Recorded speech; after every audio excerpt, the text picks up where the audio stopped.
Hello ladies, thank you for joining my channel. Hello ladies, welcome to Women Abiding in Joy. Today we're going to be looking at Psalm 23. We're in the middle of a series, but each lesson should stand on its own. But if you would like to catch up verses 1 through 3, there'll be a link in the description box below. So we are on Psalm 23, verse 4. Even though I walk through the valley of the shadow of death, I will fear no evil, for you are with me. Your rod and your staff, they comfort me. So we're halfway through the psalm, both in terms of how many verses we've covered and in the life of the sheep, as far as this psalm seems to be covering a full year in the life of the sheep.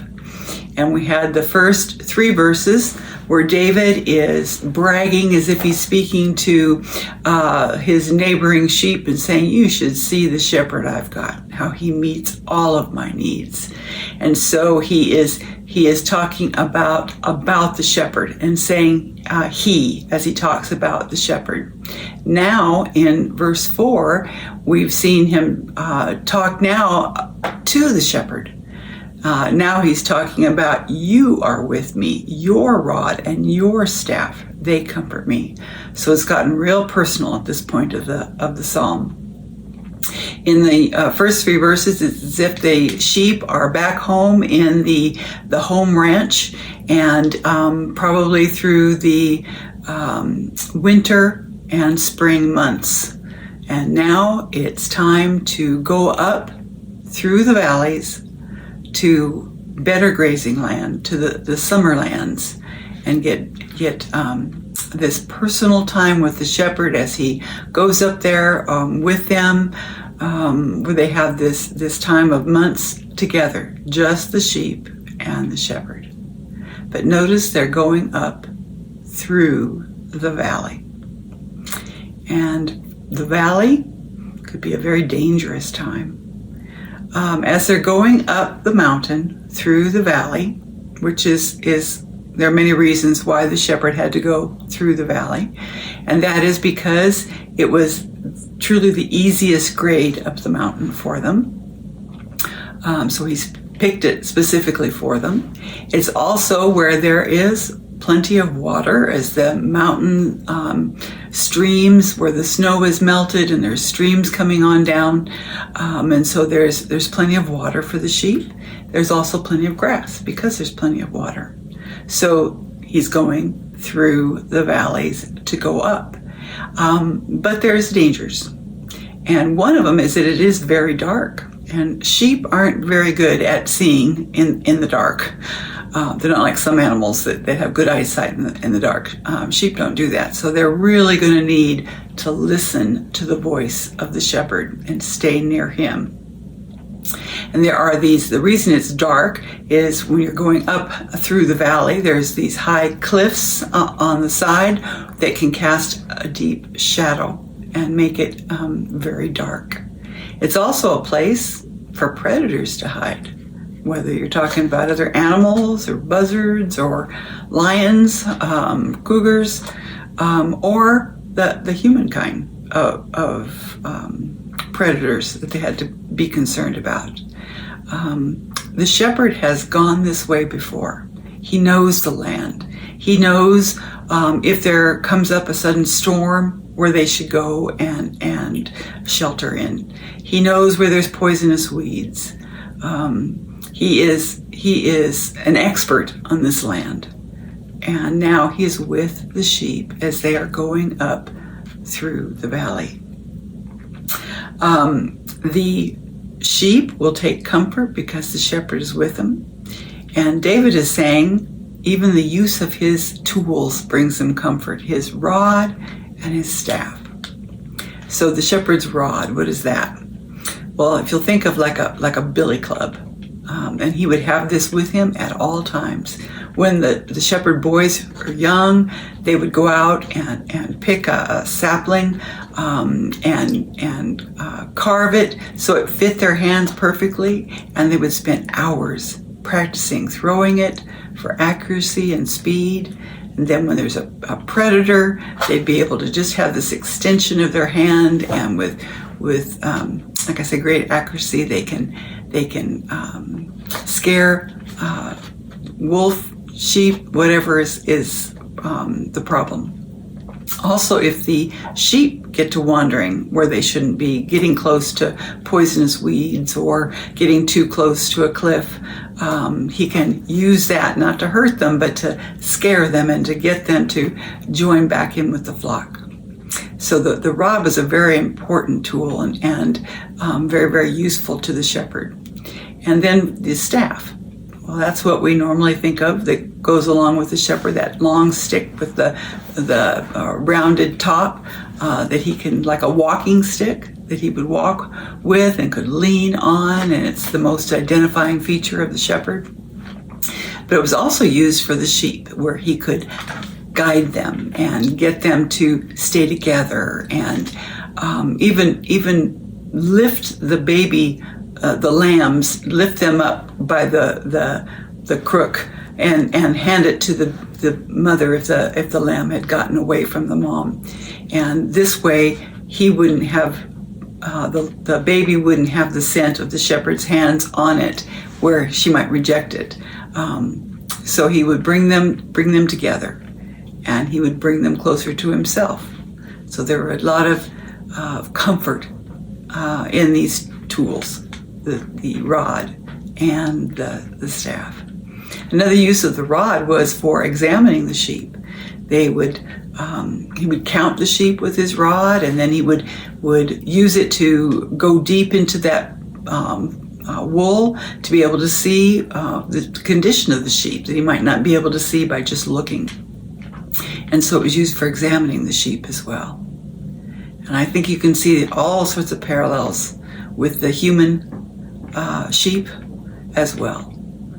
We have to go through valleys too, don't we? And sometimes our valleys are very dark. And we're talking valleys where there's a shadow cast that's as deep as death and as dark as death. And that could be when, maybe we've lost a child or a loved one, or possibly a business that we put all our effort to has failed, or someone who's promised to love us and care for us has done the opposite and betrayed us. We're not talking about just the little problems of life, the little irritations, but the deep, dark valleys that we sometimes have to go through. And we need the comfort of the shepherd. We need him to use his wonderful tools of his rod and his staff to comfort us. Dangers present during this time. Think about if the shepherd knows how much we need him during this time, so does the enemy. And the enemy is going to want to deceive us, going to want to lie to us, tell us that the shepherd's nowhere, he's not near us. He's going to deceive us and tell us we don't belong to the shepherd anymore, or if we did, why would we be suffering the way that we are? So many lies that the sheep, that human sheep, has to listen to.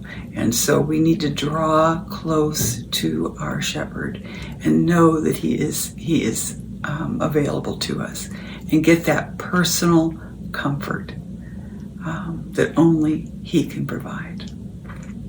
You know, when you think about the physical shepherd, for the physical sheep, needs to go ahead of time and plan out the valleys and how they're going to travel up to the mountaintop experiences. Our shepherd has had to do that for us too.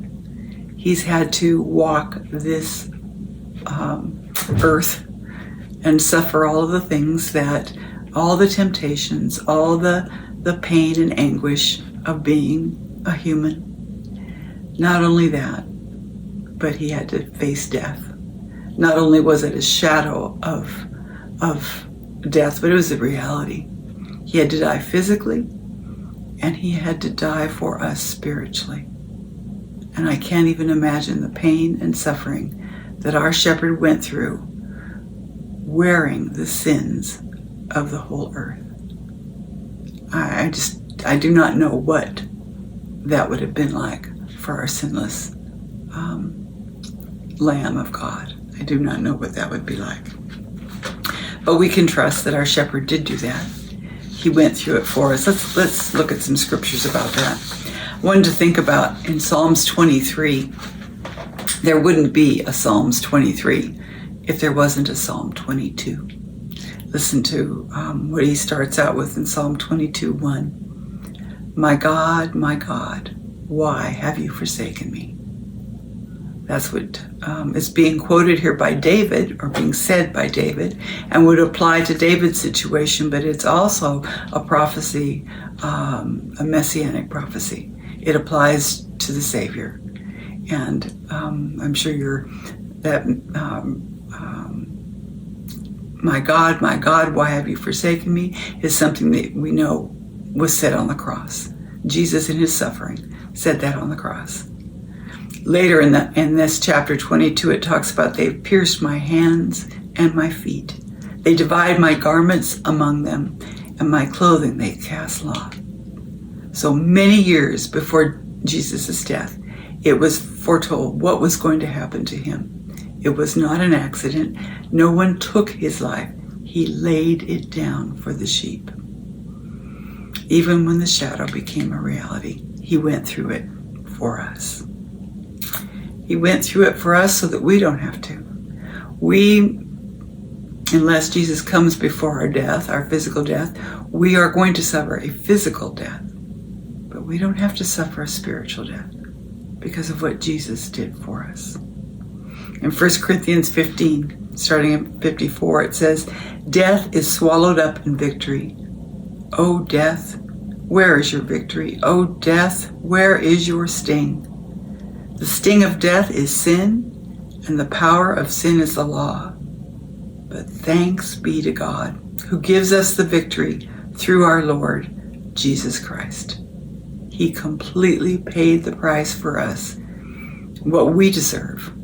Even though he didn't deserve it, he paid it all so that we can have an eternal mountaintop experience with our God. So when we have to face death as children of God, as people who are hearing the voice of the shepherd and following after him, we may have to suffer. But we do not have to suffer a spiritual death. Jesus did that for us. Makes me think of Romans 8. I love Romans 8. It's one of my favorite chapters.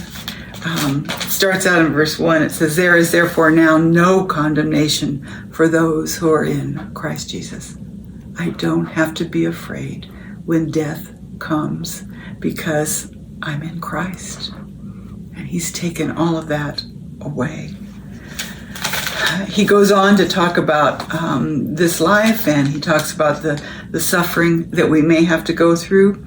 In verse 26, it says, likewise, the Spirit helps us in our weakness, for we do not know what to pray for as we ought. But the Spirit himself intercedes for us with groanings too deep for words. The shepherd, our shepherd, uses his tools of the trade for us. And he said he would send us the Holy Spirit as a comforter for us. And the Holy Spirit revealed and confirmed the beautiful Word of God to comfort us. And it is the authority, the rod, it's the authority of the shepherd. Thus saith the Lord can bring us comfort like nothing else. We can hold on to it when it's dark and we can't see, but we can know that our God is in charge. And he tells us in verse 28, and we know that for those who love God, all things work together for good, for those who are called according to his purpose.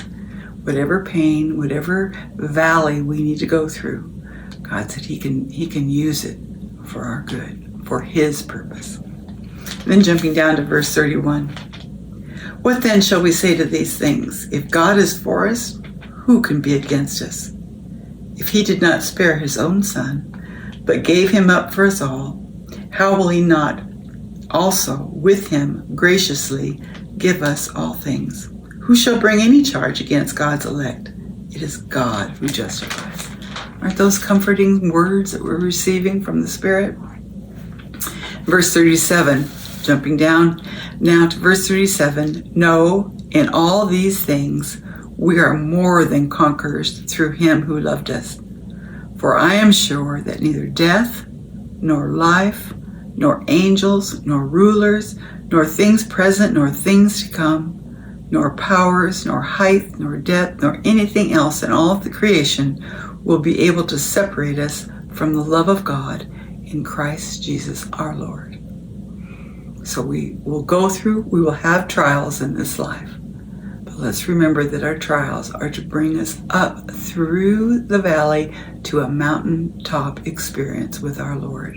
And whether that be trials that we'll go through in this life and get to the other side in this life, or whether it's the shadow of death is actually the reality of death, and we go through a physical death, we can have confidence and we can take comfort in that we'll never be separated from our Lord. And we can have pleasures for our eternal life. Too great to even comprehend. I hope that blessed you today. Thanks for joining in and sticking with me to the end. Hit the like button if you enjoyed it, and subscribe if you haven't already, and give me a message. I would love to hear from you. Take care.